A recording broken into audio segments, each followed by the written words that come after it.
Good morning students. आज हम lesson देखेंगे मोशन, क्लास 9th का। इस लेसन के अंदर हमारा अगर हम फ्लो की बात करते हैं तो ये फ्लो रहेगा इस वीडियो के अंदर। पहले कुछ एक डेफिनेशन, रेस्ट के, मोशन के different types of quantities, motion के डिफरेंट टाइप्स, बाकी का हम नेक्स्ट वीडियो के अंदर देखेंगे। सबसे पहले बात करते हैं रेफरेंस पॉइंट की। Reference point is a point from where all the distances are measured. जहाँ से सभी डिस्टेंसेज को मेज़र किया जाता है उसको हम बोलते हैं रेफरेंस पॉइंट। हम मैथ्स के अंदर जैसे कोऑर्डिनेट सिस्टम की बात करते हैं तो वहाँ पर एक्स वाई एक्सिस होती हैं हमारी। एक्स एक्सिस और वाई एक्सिस के जो पॉइंट ऑफ इंटरसेक्शन होता है उसको हम ओरिजिन बोलते हैं, ओ से डिनोट करते हैं। और जैसे हमने ये पॉइंट मार्क किया है, इस पॉइंट के ऊपर कोई ना कोई हमारी वैल्यूज़ होती हैं। फॉर एग्जांपल 5 4 हो गई या x, y हो गई। ये एक्चुअल में हमें बताता है कि ओरिजिन से ये x एक्सिस पर x डिस्टेंस पर है और y एक्सिस पर y डिस्टेंस पर अवेलेबल है। तो इसका मतलब हम ओरिजिन से इजीली इसका डिस्टेंस वगैरह मेज़र कर सकते हैं। तो इसलिए हम ओरिजिन को as a reference point consider करते हैं और आसानी से इसको देख सकते हैं। नेक्स्ट अगर हम बात करते हैं ऑब्जेक्ट के टाइप्स, हमारे पास दो टाइप के ऑब्जेक्ट्स होते हैं। One is point object and another is non point object. जैसा नाम बता ही रहा है, पॉइंट ऑब्जेक्ट। पॉइंट ऑब्जेक्ट के अंदर क्या है, जैसे हमने ये क्लिक किया है यहाँ पर, ये जस्ट एक पॉइंट को रिप्रेजेंट कर रहा है। ना इसकी कोई लेंथ है, ना इसकी कोई विड्थ है, ना इसकी कोई हाइट है। पॉइंट जस्ट आपका एक बिंदु ही होता है which has no dimensions. Length, width, height etcetera को हम डायमेंशंस बोलते हैं।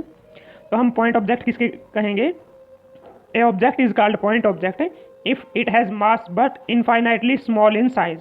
ये मास तो है इसमें, क्योंकि कोई भी चीज़ एग्जिस्ट करेगी तो ऑब्वियस सी बात है मास तो उसमें होगा, लेकिन जो साइज़ है वो बहुत ज़्यादा छोटा है। या फिर हम कह सकते हैं a object which has no dimensions, जिसके कोई भी डायमेंशन नहीं है, उसको हम बोलते हैं पॉइंट ऑब्जेक्ट। या इसी चीज़ को हम कह सकते हैं, अगर कोई ऑब्जेक्ट बहुत ज़्यादा ट्रैवल करता है, very large distance as compare to its size, उसके साइज़ के कंपैरिजन में बहुत ज़्यादा डिस्टेंस ट्रैवल करता है, तो उसको भी हम पॉइंट ऑब्जेक्ट कंसीडर कर सकते हैं। फॉर एग्जाम्पल, हम ट्रेन से जाते हैं, बस से जाते हैं, अगर हम बहुत ज़्यादा डिस्टेंस ट्रैवल करते हैं तो ट्रेन या बस उस डिस्टेंस ट्रैवल के कंपैरिजन में बहुत छोटी होंगी, नेग्लिजिबल होंगी। इसका बहुत अच्छा एग्जांपल हम यूनिवर्स के अंदर कंसीडर कर सकते हैं। हम टोटल यूनिवर्स के कंपैरिजन में अगर हम अर्थ को देखते हैं तो वो बिल्कुल पॉइंट साइज ही है हमारी। तो इसलिए टोटल डिस्टेंस ट्रैवल करने के हिसाब से अगर देखते हैं कि जैसे ही हमारी अर्थ सन के चारों तरफ घूम रही है, सन और हमारी जो ये सोलर सिस्टम है पूरे का पूरा हमारी गैलेक्सी के अंदर रोटेट कर रहा है, तो हमारी गैलेक्सी के अंदर अगर अर्थ को देखा जाए तो वो बिल्कुल पॉइंट ऑब्जेक्ट की तरह ही बिहेव करेगी। Next is non point object और लार्जर ऑब्जेक्ट। जैसा कि नाम ही बता रहा है कि नॉन पॉइंट मीन्स जो पॉइंट के बिल्कुल अपोजिट हैं। मतलब अब क्या है, ये पॉइंट साइज के नहीं रहे, या तो ये जो डिस्टेंस ट्रैवल करता है उनके कंपैरिजन में काफ़ी ज़्यादा बड़े हैं, मतलब डिस्टेंस कम ट्रैवल करते हैं और इनके डायमेंशंस को उस डिस्टेंस से इजीली कंपेयर किया जा सकता है। दूसरा, ये पॉइंट के नहीं है। Next is motion. मोशन की अगर हम बात करते हैं तो मोशन और रेस्ट, ये दोनों की दोनों रिलेटिव क्वांटिटीज़ हैं। रिलेटिव क्वांटिटीज़ का मतलब ये है हम इनको किसी दूसरे के रिस्पेक्ट में बताते हैं कि कोई ऑब्जेक्ट मोशन में है या कोई ऑब्जेक्ट रेस्ट पे है। अब फॉर एग्जांपल, आप किसी बस या ट्रेन के अंदर बैठ के, ये मान लीजिए बस है, ये आप इस डायरेक्शन में चल रहे हैं, आप बैठे हैं, उसके साइड में आपका फ्रेंड बैठा है।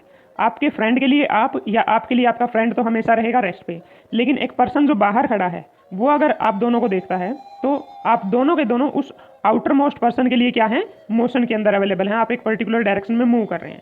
लेकिन जब आप दोनों आपस में देखते हैं, आप अपने फ्रेंड को देखोगे तो वहाँ पर ऐसा केस नहीं है, आपको वो हमेशा रेस्ट पे ही दिखाई देगा, क्योंकि दोनों एक बस के अंदर ही बैठे हुए हैं। तो हम मोशन को कैसे डिफाइन करेंगे? मोशन को डिफाइन करना बहुत ईजी है। Object is said to be in motion. हम मोशन में किसी ऑब्जेक्ट को कहेंगे when it changes its position with respect to, WRT means with respect to time और इट्स सराउंडिंग। यदि कोई ऑब्जेक्ट अपने टाइम के साथ साथ या सराउंडिंग के साथ साथ अपनी पोजीशन चेंज कर लेता है, तब हम उसको कहते हैं कि वो मोशन में है। सिमिलरली रेस्ट में बस इतना सा अंतर है, when it do not changes, जब वो अपनी पोजीशन को चेंज नहीं करता है विद रिस्पेक्ट टू टाइम या सराउंडिंग, तब हम उसको क्या कहेंगे, वो हमारा रेस्ट पे है। अब आते हैं क्वांटिटीज़ के टाइप में। हमारी दो टाइप की क्वांटिटीज़ हैं, एक स्केलर। अब आते हैं क्वांटिटीज़ के टाइप में। हमारी दो टाइप की क्वांटिटीज़ हैं, एक स्केलर क्वांटिटी, दूसरी वेक्टर क्वांटिटी। स्केलर की अगर हम बात करते हैं तो उन क्वांटिटीज़ को हम स्केलर क्वांटिटी बोलते हैं जिनका डायरेक्शन से कोई लेना देना नहीं होता है। फॉर एग्जांपल यहाँ पर टाइम, टेम्परेचर, डिस्टेंस, मास, ये सारी चीज़ें हमारी स्केलर क्वांटिटीज़ हैं। यहाँ पर अगर हम टाइम पूछते हैं तो किसी भी डायरेक्शन में पूछ लिए टाइम हमारा वही रहेगा, डायरेक्शन से टाइम के ऊपर कोई फ़र्क नहीं पड़ता। टेम्परेचर की बात करते हैं तो तब भी हम यही बताते हैं कि हमारा जो टेम्परेचर है, मान लीजिए 27 डिग्री सेल्सियस है, 35 डिग्री सेल्सियस है, 45 डिग्री सेल्सियस है, वहाँ हमें डायरेक्शन बताने की ज़रूरत नहीं रहती। तो quantities which can be represented by magnitude only, जो केवल और केवल मैग्नीट्यूड के जरिए ही रिप्रेजेंट की जा सकती है, उन क्वांटिटीज़ को हम बोलते हैं स्केलर क्वांटिटीज़। और वेक्टर क्वांटिटीज़ की अगर हम बात करते हैं तो वेक्टर क्वांटिटीज जैसे डिस्प्लेसमेंट हो गया, फोर्स हो गया, वेलोसिटी होगी, मोमेंटम हो गया, इन सब के अंदर क्या है, हमें डायरेक्शन बताने की ज़रूरत पड़ती है। फोर्स में हमें बताना पड़ता है कि किस डायरेक्शन में फोर्स लग रहा है, वो उसको फॉरवर्ड डायरेक्शन में मूव करवाएगा या किसी बॉडी को बैकवर्ड डायरेक्शन में मूव करवाएगा। डिस्प्लेसमेंट की जैसे हम बात करते हैं तो डिस्प्लेसमेंट में हमें क्या बताना पड़ता है, यहाँ से यहाँ स्टार्टिंग पॉइंट से एंडिंग पॉइंट में जा रहे हैं तो साथ में डिस्टेंस के साथ में जैसे कि 5 किलोमीटर ईस्ट की साइड में, या अगर पूछा जाए यहाँ से दिल्ली किस तरफ है तो हम वहाँ पर बोलते हैं कि दिल्ली आपका यहाँ से 15 किलोमीटर पड़ेगा, लेकिन वेस्ट साइड में। साइड बतानी ज़रूरी है, अगर कोई अननोन होगा उसको हम साइड नहीं बताएंगे तो वो किसी अलग डायरेक्शन में चला जाएगा और वो अपने जो मेन डेस्टिनेशन है उनसे दूर हो जाएगा। इसलिए यहाँ पर वेक्टर्स के केस में हमें डायरेक्शन बतानी बहुत ज़्यादा ज़रूरी है। वेक्टर्स को अगर हम देखते हैं हायर क्लास में, देखोगे आप कोई भी लेटर लिख के, जैसे ही हम कोई लेटर लिखते हैं डिनोटेशन के लिए, कोई मान लो ये ए लेटर लिख दिया, इसके ऊपर ऐसे तीर का निशान का यूज़ किया जाता है डिनोट करने के लिए। वैसे 9th क्लास में हमारे ये नहीं है, इसलिए हम इसको यहाँ इंक्लूड नहीं करेंगे। अब आते हैं मोशन के डिफरेंट टाइप्स। सबसे पहला बेस्ड ऑन स्पीड आपका मोशन यूनिफॉर्म मोशन है या फिर नॉन यूनिफॉर्म मोशन है, इन चीज़ों को हम देखेंगे। जैसे कि नाम में बता रखा है कि यूनिफॉर्म मोशन, हम स्कूल्स के अंदर यूनिफॉर्म पहनते हैं, जितने भी गवर्नमेंट एम्प्लॉयज़ हैं जैसे कि पुलिस के अंदर हो गए, आर्मी के अंदर हो गए, काफ़ी जगह पे उन सभी जगह यूनिफॉर्म का यूज़ किया जाता है। यूनिफॉर्म का मतलब होता है एक जैसा, तो वो सभी दिखने में एक जैसे दिखाई देते हैं। बाहर वाला कोई भी पर्सन पहचानता है तो उनकी यूनिफॉर्म से बता सकता है कि ये आर्मी में है, एयरफोर्स में है या किसी स्कूल का स्टूडेंट है, तो उनके हिसाब से ईजिली बताया जा सकता है। तो नॉर्मली अगर हम बात करते हैं स्पीड का, तो स्पीड की बात करेंगे तो यूनिफॉर्मिटी के लिए जो हमारा ग्राफ रहेगा यूनिफॉर्म मोशन के लिए वो स्ट्रेट लाइन ग्राफ रहेगा। स्पीड का अगर हम फॉर्मूला बताएं तो स्पीड होता है डिस्टेंस डिवाइडेड बाय टाइम। अब ये चीज़ एक जैसी कब रहेगी, जब इनकी रेशो इक्वल अमाउंट से चेंज हो, मतलब रेशो सेम रहे, यहाँ से जो डिस्टेंस की वैल्यू है और जो टाइम की वैल्यू है वो इक्वली चेंज रहे, ताकि ये एक दूसरे को कट करने के बाद जो हमारी रेशो रहेगी स्पीड की वो हमेशा क्या रखे, सेम रखे, तो उसको हम यूनिफॉर्म कहेंगे।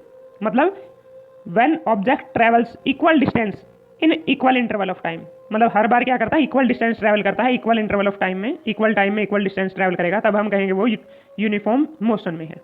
अगर ग्राफ की बात करते हैं तो ग्राफ आपका स्ट्रेट लाइन ग्राफ होता है। मतलब एक तरफ अगर हम बात करते हैं, जैसे कि ये देखिए, इस ग्राफ में एक साइड हमारा मान लीजिए कि टाइम है और दूसरी साइड हमारी स्पीड वगैरह है, तो इनका जो ग्राफ रहेगा वो यूनिफॉर्म मोशन के लिए कैसा रहेगा, बिल्कुल एक स्ट्रेट लाइन रहेगा, ये लाइन हमारी स्ट्रेट रहेगी। नेक्स्ट इसके अंदर आते हैं तो हमारा आता है non uniform motion. Non uniform है तो ये एक जैसा नहीं होगा, बिल्कुल उसका उल्टा होगा। स्पीड को हम यहाँ पर नॉन यूनिफॉर्म है तो वो वेरिएबल भी कह सकते हैं, क्योंकि वेरिएबल वही होते हैं जो इनकी वैल्यू कॉन्टिन्यूसली चेंज होती रहती है। तो इनमें से जो हमारी रेशो थी कि हमारा जो डिस्टेंस डिवाइडेड बाय टाइम था ये स्पीड के इक्वल था, अब ये यूनिफॉर्म कब नहीं रहेगी, या तो ऊपर वाली वैल्यू चेंज हो जाए या नीचे वाली, दोनों में से कोई सी एक वैल्यू चेंज हो जाए तो ये हमारे क्या रहेंगे, नॉन यूनिफॉर्म हो जाएंगे। For example when it travels unequal distance, unequal distance travel करता है इक्वल टाइम में। अब देखिए सिर्फ ऊपर वाला जो डिस्टेंस है वो चेंज हुआ है, टाइम चेंज नहीं हुआ है। या फिर और में देखिए, ठीक है ना, और कह रहा है या फिर कह रहा है it travels equal distance in unequal time, equal distance unequal time में ट्रैवल करता है, तब भी हमारा मोशन कैसा होगा, एक नॉन यूनिफॉर्म मोशन होगा। ग्राफ की बात करते हैं तो ग्राफ हम इजीली कह सकते हैं कि यहाँ पर जो ग्राफ होगा वो हमारी स्ट्रेट लाइन नहीं होगी, आड़ी टेढ़ी लाइन होगी, कर्व्ड लाइन होगी, ठीक है ना। तो ये हमें सिर्फ ये बताना है कि not a straight line motion होगा। ये पाथ के हिसाब से अगर हम बोलते हैं, उनके डायमेंशन के हिसाब से 1 डायमेंशन, 2 डायमेंशन और 3 डायमेंशन का हो सकता है, या पाथ के हिसाब से अगर हम बात करते हैं तो सबसे पहला हमारा लीनियर या रेक्टिलीनियर। देखिए लीनियर की अगर हम बात करेंगे तो लीनियर और रेक्टिलीनियर इन दोनों के अंदर लीनियर वर्ड इंक्लूडेड है, लीनियर वर्ड इंक्लूडेड है। डायमेंशन हमने पहले भी बताए थे, लेंथ विड्थ हाइट है।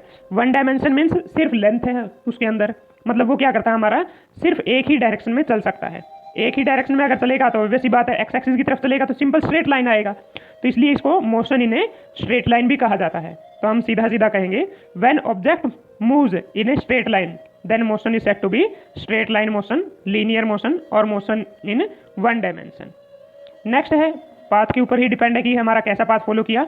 यहाँ अगर देखते हैं तो यह है हमारा सर्कुलर मोशन। तो ऐसे जब वो कोई ऑब्जेक्ट सर्कल के अंदर मूव करता है तो उस मोशन को हम बोलते हैं circular motion. When object moves on a circular path, जब ऑब्जेक्ट सर्कुलर पाथ पर मूव करेगा तो उस मोशन को हम क्या कहते हैं, सर्कुलर मोशन। जैसे कि हम मून का एग्जांपल लेते हैं कई बार कि मून हमारा अर्थ के चारों तरफ एक सर्कुलर पाथ के अंदर मूव कर रहा है, तो उसको हम बोलते हैं कि वो हमारा सर्कुलर मोशन में है। इसी तरह वाइब्रेटरी और ऑसिलेटरी मोशन, वैसे अगर देखा जाए तो वाइब्रेटरी और ऑसिलेटरी दोनों अलग अलग मोशन होते हैं। ऑसिलेशन का आपने एग्जांपल देखा होगा कि आपका पेंडुलम है वो इस तरीके से ऑसिलेट करता रहता है, मूव करता रहता है, कभी बाईं तरफ जाता है कभी उस तरफ जाता है। वाइब्रेशन में आपने आपका मोबाइल फ़ोन देखा होगा, मोबाइल फ़ोन जल्दी जल्दी से दोनों डायरेक्शन के अंदर वाइब्रेट करता रहता है, तो वो हमारे वाइब्रेटरी और ऑसिलेटरी मोशन है। जब इस तरीके से साइड में मूव करता है, ये आपका ऐसे भी हो सकता है या इस तरीके से आगे और पीछे भी हो सकता है, तो इनको हम क्या कहते हैं, टू एंड फ्रो और बैक एंड फोर्थ बोलते हैं। तो इसी हिसाब से हम इसकी डिफाइन करेंगे, the motion in which object moves to and fro and back and forth, किसी भी टाइप से हो सकता है, टू एंड फ्रो भी हो सकता है या फिर यहाँ पर हम और का भी यूज़ कर सकते हैं और बैक एंड फोर्थ, तो यहाँ पर क्या हो सकता है, दूसरा बैक एंड फोर्थ भी हो सकता है। Then motion is said to be oscillatory और वाइब्रेटरी मोशन, तब हम उसको ऑसिलेटरी या वाइब्रेटरी मोशन बोल सकते हैं।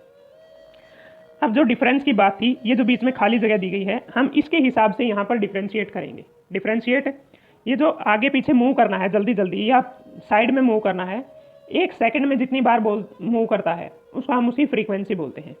आपने मोबाइल को देखा होगा बहुत जल्दी वाइब्रेट करता है, जबकि पेंडुलम है वो धीरे धीरे मूव करता है।